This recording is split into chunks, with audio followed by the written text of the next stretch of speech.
Hi, this is Travis with another video for you guys. So today I want to talk about a product that I've been liking a lot called a Cadillac Bar by Kabuki Fitness, I believe. And a really cool product. I've had this for a little while. I touched upon it in the band and sort of bar video that I posted a couple videos back, so you guys can check that out. Today I want to kind of delve into it a little bit more though, talk about what it is that I like it. I've had it for a little while, so I didn't want to just post a video right away as soon as I got it. I want to sort of give it a try and see what I liked about it, see what I didn't like. And so I'm going to go ahead and bring that to you guys today, talk about some movements and why you might want to invest in a bar like this, because there are some advantages as far as your shoulders and your ability to sort of lift in a way that's a little bit healthier on the shoulders than say a standard barbell. And at the end of the video, I'll be talking about some pros and cons, because there still are places you're going to want to use a standard barbell likely over this. And so I'll be letting you guys know what I think about that as well. So if you're interested in how to do this stuff, stay tuned and we'll get started. All right, so before we get into the actual Cadillac Bar itself, I'm going to talk about why I like it, and it has a little bit to do with shoulder health. So this wasn't even something that really was explicitly taught to us in when I was getting my Doctor of Physical Therapy degree. But what happens essentially when you're using a barbell is that your arm is fixed into a more internally rotated position.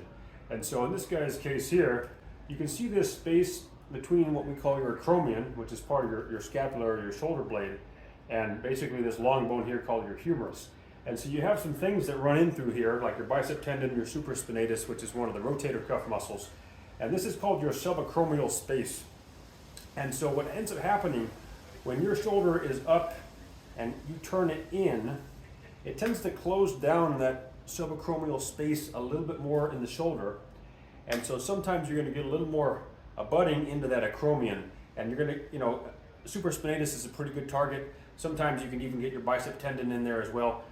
This is actually the long head of the bicep. It doesn't show it here, but the short head of the bicep goes to this coracoid process here. But basically, when you're turning this shoulder in and you're pinching those tendons, then you're going to end up running into what we call subacromial impingement, and that sometimes can actually so this supraspinatus runs back in here in the scapula, and so you have basically what they call the supraspinatus and infraspinatus. The muscle bellies would be right in here. And so sometimes people actually will feel the pain back in here. So sometimes people actually say, oh, I get pain back in here when I'm doing things like bench pressing. Sometimes it'd be more localized, but somewhere in this vicinity, if you're getting pain with bench pressing, oftentimes that can be one of the culprits. And so I actually dealt with a lot of that myself when I was doing a lot of barbell work, particularly a lot of barbell pressing. I was always running into shoulder issues. And so once I switched to dumbbells, that helped a lot, because the dumbbells were able to enable me to kind of have more of a position where my shoulder was a bit more externally rotated.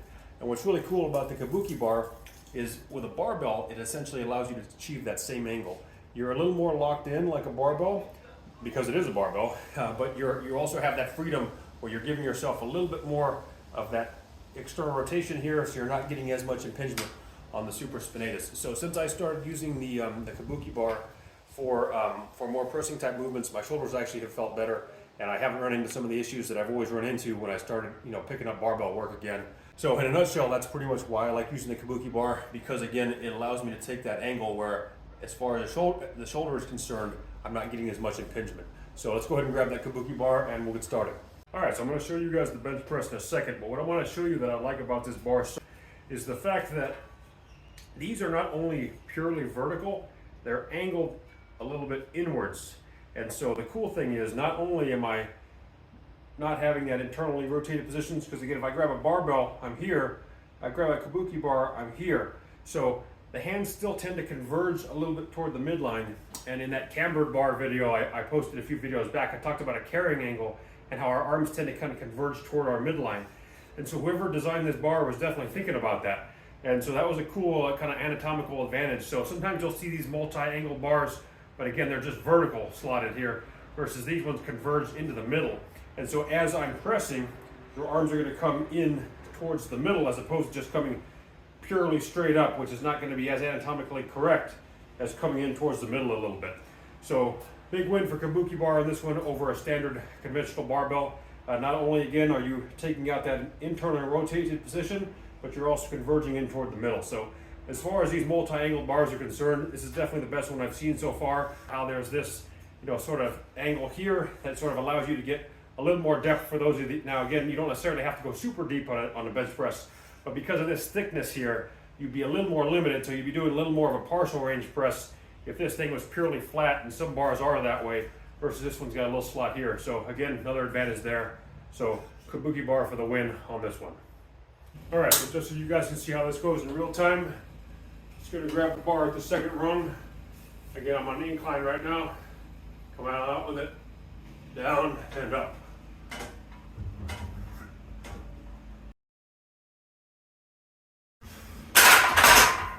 So, not a lot of weight, but just to show you guys how it works. So, if I'm warming up, I'd start there, up I go. That's a pretty cool way to, and again, add in some bench pressing for those of you that might have some shoulder issues. All right, so another bread and butter barbell exercise is the bent over row, or bent over barbell row, some people call it. And essentially, you're going to be bent over, almost like in that bottom position of a deadlift. You sort of lock that in, and then you row.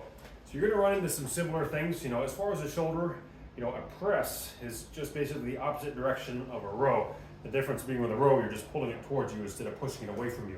And so anatomically, it's going to be similar. So if I have a barbell, I'm going to be having to turn my shoulders in a bit more versus if I have a neutral grip. Now, generally speaking, I would say it's an advantage to have that neutral grip. The main drawback, I would say, with this Kabuki bar is just that it is a little bit wider in this direction. And so for that reason, you have to have it a little bit farther away from your center of mass. And so there's a little bit of a trade-off between the shoulder and the low back with this one. The difference is, if I use a barbell, I can bring it closer to me. So my hands are pretty much right up against my shins here. And then I come down and I would just pull this into me. Some people pull it up a little bit higher. I personally like to pull it a little more into the belly to really get those lats. And so I would pull it down here. Some people come down here, they're a little bit lower. I would say, the Yates row, it seems to be a little bit higher. People kind of more up here, like an upright row. Basically you're somewhere in that vicinity. But the point is, and we can debate why you might want to do one variation versus another, maybe in a different video. But for the purpose of this, what I'm trying to say is, I can bring that bar right up against me. And so when I decrease the distance from that barbell to my low back, it's going to put a little bit less shear force on my low back. And so generally, it's nice that I can get this bar so close to my body as I'm doing that row versus that internally rotated position on my shoulder. So that's a little bit of a disadvantage with the barbell because I have to come internally rotated, but I'm closer. So if you have more low back than shoulder considerations, you might want to actually use a barbell on this one. However, if you have more shoulder problems and then your low back is not really talking to you at all, I would say you might actually want to use the Cadillac bar on this one.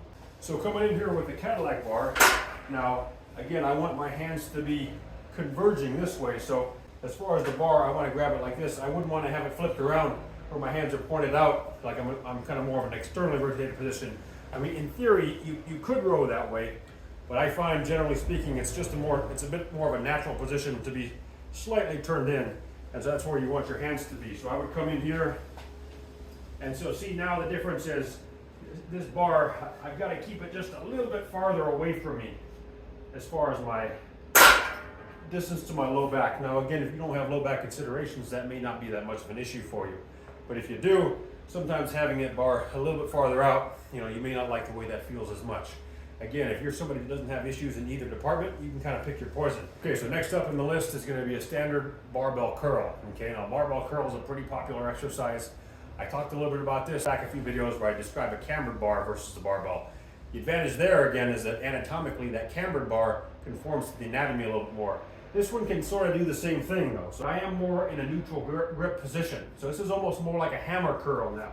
And a hammer curl, for those of you that don't know, is basically, I can just show you with a dumbbell here.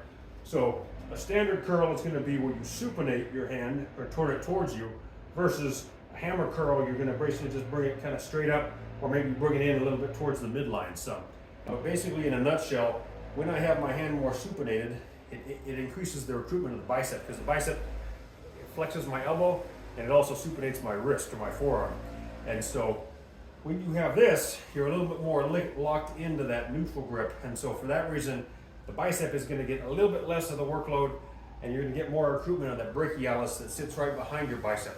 Now, if I come in here with a barbell, and I can show you from this position, I'm a bit more fixed into that, supinated path, which is going to be a bit more emphasis on the bicep. Now, anatomically though, it's not quite as advantageous for me because my hands naturally want to curve in towards the middle versus when I have a barbell, I'm kind of fixed in a little bit of an unnatural path. So this is kind of an interesting crossroad here because you have to decide, am I trying to do what's really optimal for my shoulder health long term, or am I trying to do what's optimal to sort of build up my bicep? Now some people are, bodybuilders of course, are going to need to do what's optimal for their bicep. On the other hand, I think that you're probably not going to sacrifice that much by using a bar like this. And if you really want that supination, I would say use dumbbells actually. So really, there's not a reason why I would say you have to do barbell curls. Because of that penalty, you're going to end up paying a little bit on the wrist, shoulder, elbow perhaps. So I actually don't really like barbell curls, personally. It's really not an exercise I do a lot of. But since I have this Cadillac bar, I have started doing it some because, if I want to do a hammer curl and I want to be able to load it up a little bit heavier, because the advantage of curling with a barbell versus dumbbells is you have a little more stability. And so because you have that extra stability, sometimes you can use a little bit more load. And so generally speaking, you're probably going to be a little stronger curling with something like this Cadillac bar than you might be with dumbbells. That being said, there also is a time and a place for dumbbells, because sometimes you want that instability to challenge more of those small stabilizing muscles like in the shoulder. So again, there's always pros and cons of this stuff. I think that might have been a little bit long-winded on the explanation, but it sort of is worth spending some time on if you really like thinking about this stuff, because sometimes you might just be that guy who just wants to get more fit and that's really all you care about, and you're not necessarily looking to pay the piper down the road because you really did what was optimal for the bicep. And so if that's the case, I'd say just stay away from standard barbell curls. Maybe go, if you have access to a multi-angle bar like this, try that, try dumbbells. Obviously cables and all the rest are certainly fair game, things that kind of follow the anatomy a little bit more. So as far as which one wins on this one, I give the win to the Cadillac bar, again primarily because it's just more anatomically friendly, not necessarily because it does a better job hitting the bicep. Alright, so next one on the lineup, we can talk about triceps. Now triceps, there's a few different exercises you can do, a lot of close grip pressing. Typically with bringing your hands in a little bit, like a close grip, that's considered more of a tricep exercise, or limiting the range of motion where you get more of that top end, that's considered a tricep exercise. So you could certainly again do that with a Cadillac bar, and I would encourage you to, because anatomically it's more friendly. But if you're going to do more of an elbow extension type exercise like a skull crusher, where your hands are up here, I would say you're going to run into some of the same issues with the standard barbell that we talked about a moment ago in the curl. So I'm going to demonstrate this one standing up. I'm going to do actually kind of a standing skull crusher for this one. And so I could come in here and I could basically do some tricep extensions like this, okay? Now I could obviously do that. Now it's more conventionally done when you're laying on your back and you're doing a skull crusher, essentially this way. And I did show that in the cambered versus straight bar video, so you guys can go back there and check that out if you'd like. So again, here the difference is that, once again, I'm going to be locked into that straight bar path, which anatomically is not really as optimal. So I would say with this exercise here, standard barbell, pretty much the same issues I just got done talking about with the curl. You're pretty much fixing yourself into an unnatural path for the shoulder. And so the disadvantages with the Kabuki bar on this one, mainly, is that it's just a little bit more awkward because you have this extra bulkiness here. I'm going to bring my hands in a little tighter for this one. So I grab it in, right in here, press that overhead, and then from there, triceps, okay? It has a little bit of a different feel to it. So an overhead tricep extension, sometimes you see people doing that with a rope and they're kind of pushing it out. So if you wanted to kind of get more of that pushing it out feel, then you would flip this thing around. Okay, so see now my hands converge so that when I come overhead, they're actually moving out to the side. Okay. I would say that still feels just kind of a little bit on the awkward side though. This is kind of what I would call a novelty exercise, meaning from time to time you just do a different exercise just to kind of mix it up some. So I wouldn't necessarily make overhead tricep extensions with the Kabuki bar a mainstay. I think close grip pressing is probably the way to go if you're looking to really emphasize triceps with one of these bars. Whether you're doing a traditional skull crusher on your back or you're doing a standing variation, I just find that this exercise and that neutral angle to me doesn't really do a lot. And so I don't necessarily think that the Kabuki bar gives you a clear advantage over the barbell. As far as the barbell is concerned, though, I really don't like using the barbell either for skull crushers for reasons I explained in the that other cambered bar video. So ideally, what I really would like to use if I'm going to do a skull crusher is a cambered bar. And so I think there are better ways and anatomically more friendly ways to work your triceps. So that's my 2 cents on tricep extensions with the standard barbell and the Cadillac bar. All right, so kind of like the bent over row, I'm going to give the devil his due here and talk about deadlifts. Definitely the deadlifts is going to be better off with a standard barbell. I'm just going to come right out and say that, you know, for the reasons I mentioned earlier, you're going to be able to get a barbell much closer to your center, and that's really what you want when you're doing a deadlift. Problem with the Kabuki bar is if I'm doing a deadlift, I've got to have it too far out in front of me, and then I'm not going to be able to really roll this on my legs at all. So, you know, traditionally with a with a deadlift, you're actually going to be oftentimes scraping your shins or being very close to it, and so you're not going to want this this kind of hard edge here. And also, again, the bulkiness and the fact that it's going to be farther away from your center really puts the Cadillac bar at a disadvantage for a deadlift. So anyone who is thinking about using one, you could give it a try, but I wouldn't recommend it. So the barbell is the clear win, the standard barbell, I should say, is the clear winner when it comes to deadlifts. And pretty much the squat as well. Obviously, you know, putting a barbell on your shoulders, you're not going to want to put this thing up there. It's just too bulky, too awkward. It's not going to anatomically really conform to you that much. And so again, you know, Cadillac bar is not going to do it for you there. So where this bar really shines, in my opinion, is with the exercises I mentioned. You know, particularly again, any pressing variation, whether it's close grip or a little bit wider, I'm definitely going to go for the Cadillac bar. I'm going to go for the Cadillac bar if I'm doing curls as well. Triceps, maybe not. You know, again, I probably generally wouldn't use this much for triceps other than close grip pressing. So those are the exercises I feel like the Cadillac bar really shines and does quite a bit better job than the barbell. Barbell, you know, certainly shines for its versatility. There's a lot of exercises you can do with a barbell. That's probably one of the reasons why it's been around. I think probably even longer than dumbbells, maybe, I'm not sure, but I know it's been around for a long time. So, you know, if you're on a budget, you're probably not going to spend a lot of money on a Cadillac bar because it is, you know, not a one-trick pony, but it is more limited as far as what it can do for you. But if you're somebody where you want that difference and you really want to do what's optimal for your shoulders, but you also are really looking to push the envelope with your strength, because that's another consideration too. If you're not necessarily looking to get really strong, you're just looking to kind of get maybe a moderate amount of strength, where you're not really going to be pushing that hard, or you're not going to be working out, you know, 4 or 5 days a week, maybe you're working out 2 or 3 days a week only, you know, you may be able to get by pretty well with a barbell, and you may not actually have to pay a lot of the penalties, you know, for that extra internal rotation. You know, you might be able to get by with it, it might be okay. If it starts creeping up on you though, that might be a good opportunity to talk to a physical therapist or somebody who knows a little more about this stuff, strength coach, and maybe they can get you going, you know, more with dumbbells and some other variations. So it's not to say that a Cadillac bar is essential, but where I think it really shines is that oftentimes you might want to be able to do a little bit of a heavier press like you do with a barbell, but maybe you do have shoulder considerations, maybe you have had some impingement or some bicep tendonitis, and you just don't get away with barbells that well. And again, that was pretty much the case for me, and so that's why the Cadillac bar, I think, really is a great tool. And you know, again, I do lift a little bit heavier sometimes, and I like the way that feels, and so sometimes having that Cadillac bar is a nice option. Whereas I think a barbell would probably run me into some of the problems I had before. So in a nutshell, that's my 2 cents on standard barbell versus the Cadillac bar. Again, I know not everybody's necessarily going to be able to get one of these, or not all gyms carry them, but if you do have them, pretty cool tool to use. And again, all this stuff is just tools, as I always say. As usual, let me know what you guys think, comment below, and I hope you guys have some fun.